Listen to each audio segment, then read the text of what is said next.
السلام علیکم۔ آج میں آپ کو دکھاتی ہوں میدان عرفات۔ تو یہ کنگ عبدالعزیز روڈ ہے اور یہاں سے میدان عرفات آتا ہے۔ بالکل یہ خالی جگہ ہے اور جیسے یہ یلو سائن بورڈز اسٹارٹ ہو جائیں سمجھتے ہیں کہ میدان عرفات آ گیا۔ ان سائن بورڈز پہ لکھا یہی ہوتا ہے کہ عرفات اسٹارٹس ہیئر۔ عرفات کا میدان پاسٹ، پریزنٹ اور فیوچر تینوں میں ایک ایک وجہ سے مشہور ہے۔ پاسٹ میں تو یہ ہوتا ہے کہ جب حضرت آدم علیہ السلام اور بی بی حوا علیہ السلام کو اللہ تعالیٰ نے دنیا میں اتارا تھا تو دونوں کو ایک ہی جگہ پہ نہیں اتارا تھا، دونوں الگ الگ جگہ پہ اترے تھے، لیکن عرفات کے میدان میں وہ دونوں ایک دوسرے سے اس دنیا میں ملے تھے۔ پریزنٹ میں اس وجہ سے جو ہے وہ عرفات مشہور ہے کہ حج کا ایک بہت بنیادی رکن ہے عرفات کے میدان میں جانا اور وہاں پہ اپنا ٹائم اسپینڈ کرنا، کھلے سر دھوپ میں آپ نے بیٹھنا ہوتا ہے، قصر کی نماز ادا کرنی ہوتی ہے۔ اور فیوچر میں اس طرح سے یہ مشہور ہے عرفات کا میدان کہ میدان حشر یہیں پہ ہی قائم ہوگا۔ قیامت جو ہے نا اس دن عرفات کا میدان بہت بڑا ہو جائے گا، سارے پہاڑ ریزہ ریزہ ہو جائیں گے، یہ بالکل ایک چٹیل میدان بن جائے گا اور یہیں پہ ہی جو ہے وہ قیامت قائم ہوگی۔ کوئی بھی انسان جو مسلمان ہو یا نہ ہو، دنیا میں اس مقام پہ آیا ہو یا نہ آیا ہو، لیکن قیامت کے دن حضرت آدم علیہ السلام سے لے کر جو دنیا میں آخری انسان پیدا ہوگا، جو بھی مرد یا عورت، تو وہ اس میدان میں ضرور آئے گا جب قیامت کا دن قائم ہوگا۔ اچھا، یہاں پہ جو سائن بورڈ لگا ہوا تھا اس میں اس کی تھوڑی ڈیٹیل دی ہوئی تھی جو میں آپ کو ٹرانسلیٹ کر کے بتاتی ہوں۔ لکھا ہوا ہے کہ یہاں پہ جبل عرفہ یعنی عرفہ کی پہاڑی ہے اور یہ سب سے اونچا مقام ہے اور اس پہ ایک پلر بنا ہوا ہے جو 4 میٹر لمبا ہے اور یہ ایک مارک کے طور پہ ہے، جیسے کہ نشانی کے طور پہ، ٹھیک ہے۔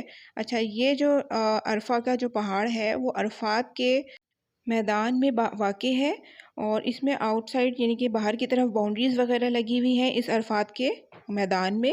اور یہ جو عرفہ کا جو پہاڑ ہے وہ ایک چھوٹا سا پہاڑی ہے ایکچولی، جو کہ 30 میٹر سے زیادہ اونچی نہیں ہے، لیکن اس کی چڑھائی تھوڑی مشکل ہے، اسی لیے یہاں پہ سیڑھیاں بنائی گئی ہیں جو کہ 91 اسٹیپس کی ہیں۔ موقف کی ایک حدیث کوٹ کی ہوئی ہے کہ ہم سب کو عرفات کے جگہ پہ کھڑے ہونا ہے۔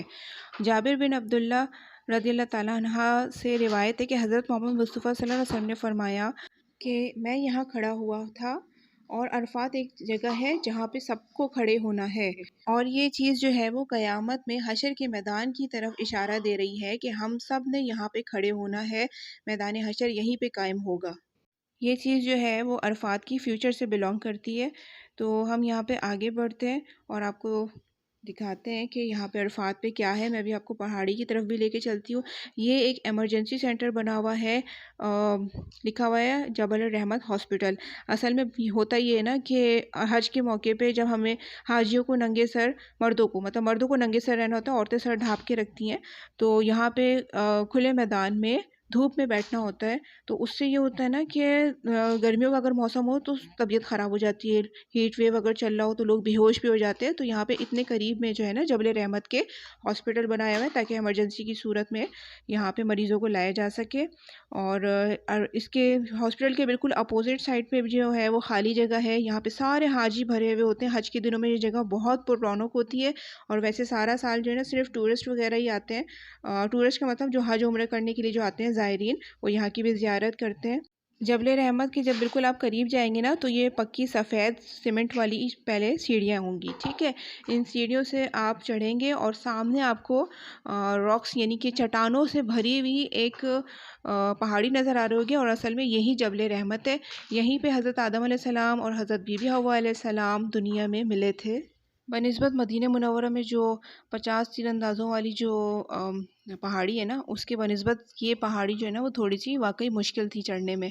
چھوٹے بڑے چٹانوں سے بالکل سخت قسم کے پتھر تھے یہ، ان سے مل کے یہ پہاڑی بنی تھی۔ لیکن کیا کہنا ہے زائرین کا، اتنے بوڑھے عمر کے افراد بھی اس پہاڑی پہ چڑھ کے اوپر جبل رحمت پہ جو ایک پلر ہے اس تک پہنچ کے اور نفل ادا کرنے کے لیے بے چین تھے، اور یہ جذبہ انہیں اوپر لے جا رہا تھا۔ میں بھی تھوڑا سا ڈر گئی تھی کہ میں کیسے چڑھوں گی، لیکن اللہ کا شکر ہے اللہ تعالیٰ نے ساتھ دیا اور پیک پہ ہم لوگ جا کے چڑھے تھے۔ عصر کا وقت ہو رہا تھا تو میں نے فرض نہیں پڑھی تھی، تو میں نے 4 فرض عصر کی وہیں پہ پڑھی تھی، اور عصر کی فرض نماز کے بعد جو ہے ہم نفل کوئی بھی نہیں پڑھ سکتے ہیں، تو اس لیے نفل نہیں پڑھ سکے تھے۔ تو الحمدللہ ہم لوگوں نے یہاں سے اپنا جبل رحمت پہ جو ہے وہ چڑھنا اسٹارٹ کیا تھا۔ جہاں بجہاں لوگوں کی ہینڈ رائٹنگ بھی نظر آ رہی تھی، مطلب ایسے ہی لوگ نشانی کے طور پہ یہاں پہ آتے ہیں اور اپنا نام لکھ کے جاتے ہیں. اس میں کوئی ایسی بات نہیں ہے، کوئی حدیث نہیں، کوئی اوتھینٹک چیز نہیں ہے کہ یہاں پہ آپ اپنا نام لکھیں گے تو آپ کی دعائیں قبول ہوں گی. یہ صرف اس لیے لوگ لکھتے ہیں کہ ہم یہاں آئے تھے اور ہم نے یہاں کی زیارت کی تھی، دیٹس اٹ. ویسے اس دن نا میرے پاس بھی مارکر موجود تھا، میں نے بھی لکھا تھا. حضرت آدم علیہ السلام کا قصہ جو ہے نا وہ پہلے ہی سپارے میں سورہ بقرہ میں موجود ہے. میں آپ کو تھوڑا یہاں سے سناتی ہوں جب تک اوپر چڑھتے ہیں.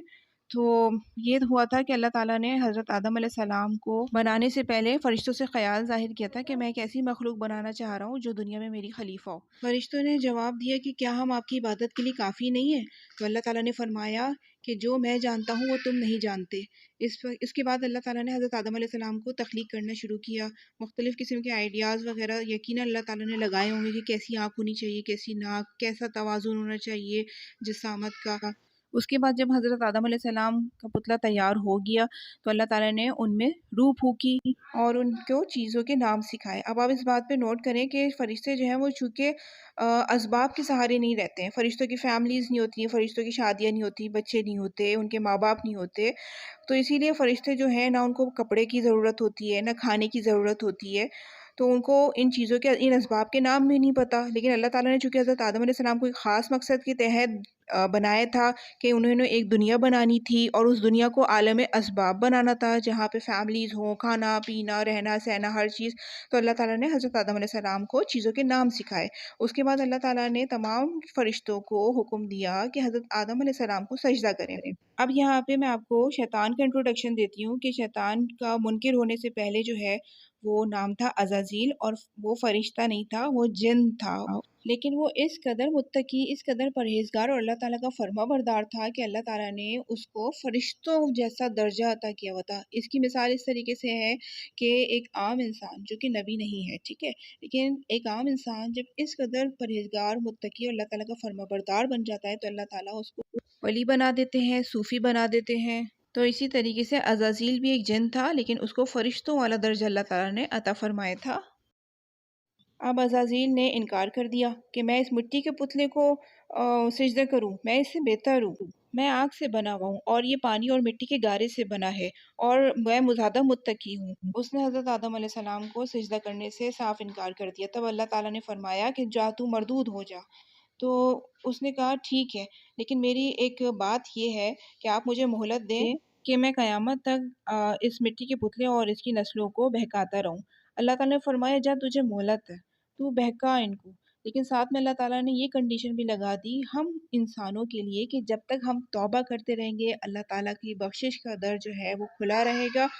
اور توبہ جو ہے وہ قبول ہونے کی نشانی یہ ہے کہ ہم سچے دل سے توبہ کریں اور وہ گناہ آئندہ نہ کریں، ٹھیک ہے. اس کے بعد حضرت آدم علیہ السلام اور ان کی جوڑی دار بی بی حوا علیہ السلام کو اللہ تعالیٰ نے جنت میں بھیج دیا. وہ وہاں جنت میں رہ رہے تھے. بس ایک درخت تھا جس کے قریب جانے سے اللہ تعالیٰ نے منع فرمایا تھا اور جس کا پھل کھانے سے اللہ تعالیٰ نے منع فرمایا تھا. اب یہ ہوا کہ شیطان چونکہ طاق میں لگا ہوا تھا تو اس نے حضرت آدم علیہ السلام کو بہکایا. ایک روایت میں یہ بھی ہے، میں نے ایک جگہ یہ پڑھا ہے باقاعدہ، کہ پہلے اس نے حضرت بی بی حوا علیہ السلام کے دل میں خیال ڈالا کہ کچھ نہیں ہوگا، اور حضرت بی بی حوا علیہ السلام چونکہ تابع ہیں حضرت آدم علیہ السلام کی تو ان کو کچھ نہیں ہوا. وہ پھل کھانے سے انہوں نے کہا دیکھیں میں نے تو کھا لیا، مجھے تو کچھ نہیں ہوا. اسی طریقے سے حضرت آدم علیہ السلام نے کہا انہیں تو کچھ نہیں ہوا، تو پھر انہوں نے بھی کھا لیا. اور اس کے بعد جو ہے ان کے جنت کا لباس جو ہے وہ لے لیا گیا اور اللہ تعالیٰ نے انہیں دنیا میں بھیج دیا اور فرمایا کہ اب باقی کی زندگی آپ یہیں پہ ہی رہیں. حضرت آدم علیہ السلام کے بارے میں یہ ہے کہ انہیں ویسے ہی اللہ تعالیٰ نے دنیا میں بھیجنا تھا، لیکن یہ ایک بہانہ بن گیا تھا دنیا میں بھیجنے کا.